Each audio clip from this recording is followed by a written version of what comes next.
Bersama saya, berita hari ini. Halo semua, sudah rekod kah? Sudah rekod? Sudah boleh cakap kah?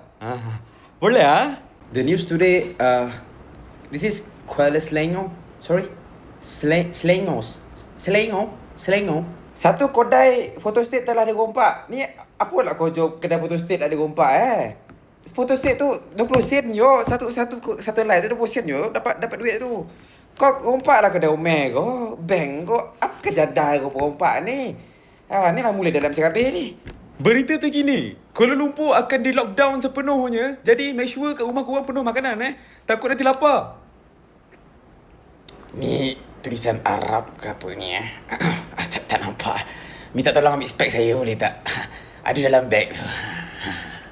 Berita terkempah, Malaysia akan ada kekurangan bahan-bahan basah seperti ikan, ayam, udang. Tapi jangan risau, saya semua ada punya. Boleh hubungi saya.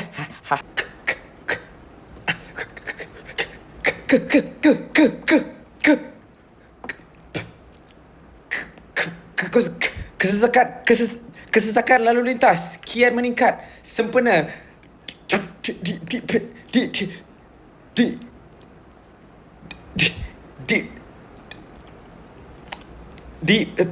di Bali.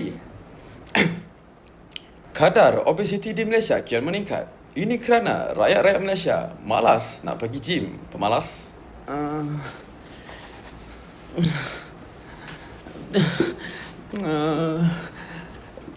Guys, sekian berita.